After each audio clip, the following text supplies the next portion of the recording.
very much for your time. So we've been reporting 191 new cases will be announced this afternoon. What's your information on what this will mean, either Victoria, locked down, Melbourne perhaps, and whether it's just a case of restrictions being reimposed or a total lockdown? What can you tell us? Yeah, there's been crisis talks happening all morning today, Tom, and that's obviously why the press conference is happening a bit later today. I think that the vibe has generally been that the later the press conference, the worse the news is to come for Victorians.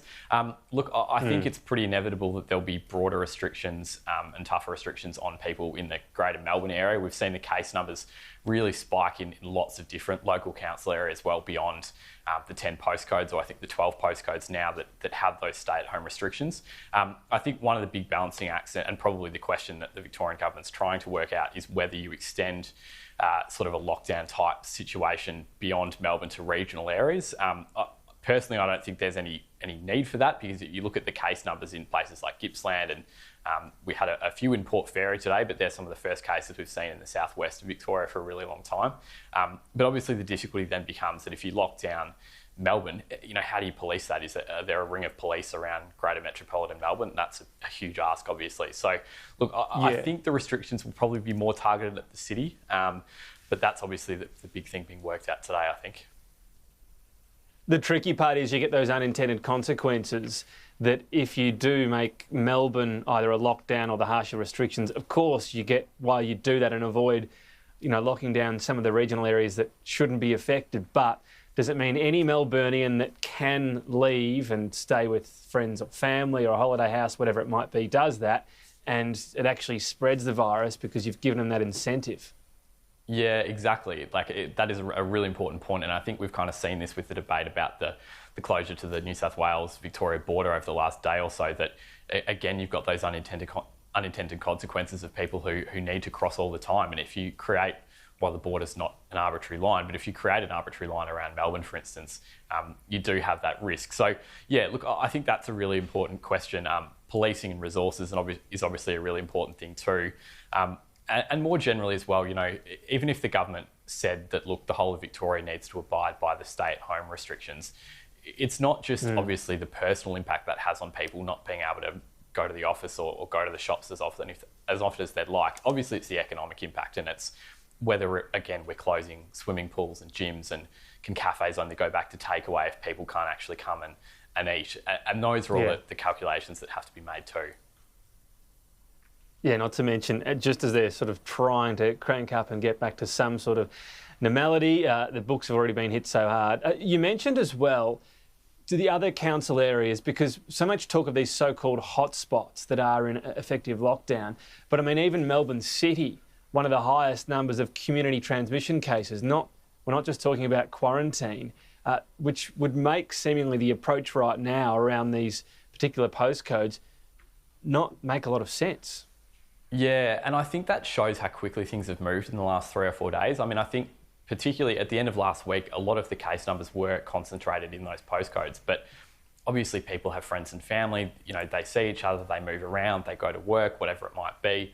I think Wyndham, for instance, now has something like 105 active cases, which is huge, and it has no restrictions on it at the moment. Well, I think one of the arguments has been is that, well, there's a lot more people living in Wyndham than there are in parts of the north of Melbourne. But that's a huge caseload.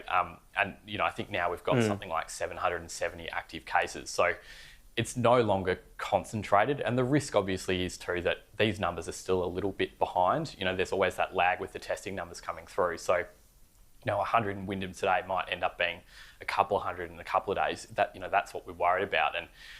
And the city of Melbourne itself is a really good point too, because, the CBD is a pretty dense place. And I think if there are sort of 90-something cases in Melbourne, well, a lot of those people probably also live in high-rise buildings, not public housing, but there is that chance of people being in common areas and the spread continuing. So, yeah, look, that's why I think the postcode approach probably just can't work anymore, given how far things have moved since last week. Tom, what's the mood in Melbourne? Firstly, around how the citizens are feeling. I mean, you've seen tabloid headlines such as Sicktoria and Mexicans not allowed, which I guess just comes with the territory. But at the same time, you've had a very forward-leaning Premier Daniel Andrews on restrictions, remember the early days. No, let's not play golf, let's not risk someone's lives. someone's life. And now what's happened in hotel quarantine, do you think there is anger building towards the government? Yeah, I think there is. I think there is frustration about the hotel quarantine situation because, Victoria really led that nationally. Daniel Andrews was someone who really pushed for that. And to see how it's failed, and Daniel Andrews admits that, the government admits that, I think that has definitely frustrated people. I think probably going back a couple of weeks, I got the sense that people in Victoria didn't really grasp the prospect that this virus was never dead, that there was always going to be outbreaks. And the issue obviously became that, I think the federal government often talks about the outbreak in northwest Tasmania and how they could sort of contain that and isolate that. But it's not possible in Melbourne. I mean, it's such a big city, there's millions of people. Once the virus got a little bit out of hand, this was always the risk that it would spread more quickly. And yeah, so I think there is a great deal of frustration. And I think also, probably the mental impact on people's much tougher this time. I mean, obviously for people in public housing actually not being allowed to leave their homes at all. But I think get this sense talking to people around the city that they thought they tried really hard and we did such a good job the first time. To be back in this situation now when it's actually way worse because there aren't numbers of new cases from overseas arrivals, it's all spread in Melbourne, I think the impact on that becomes even harder on people. We might be seeing, this sort of 4-week lockdown that's being reported. We'll see this afternoon. But it will be interesting if there can't be a good control on the numbers, i.e. the suppression strategy working. I mean, there's a possibility that Victoria perhaps and more people start talking about what's another way to manage this. Not Sweden, but something where it's almost allowed to let go. You let at-risk groups perhaps be somewhat isolated and be able to not endanger their lives, but there might almost need to be a plan B, because plan A of the quarantine, as you mentioned, the example of northwest Tasmania so far isn't working. Yeah, I think that's a really good point. I mean, no one wants to let the virus rip, obviously. You don't want elderly, sick, vulnerable people catching it because we know what the consequences will be. But, one thing I've thought about and talked to people, particularly in the federal government, about over the last couple of days is that the 3-step plan that National Cabinet had to get us out of restrictions the first time, that was designed so that you wouldn't go backwards, that you'd be able to contain locally. Yeah. And the situation Victoria's in now is that we basically are going to be going backwards. And that slows down everything for Victoria, but also nationally. I mean, the CBD in Melbourne is dead, and that has a huge impact on the national economy. And, if we're going to get, say, a 4-week lockdown in Melbourne, well, it's also the steps out of that again. I mean, we remember last time that the Premier was quite cautious and, that took a couple of months to go through the different stages of size of gatherings at houses and restaurants opening and that sort of thing. So it slows all that down by, another couple of months. And, all of a sudden we're getting to the back half of the year and, Victoria might still be holding the country back in a really tough situation.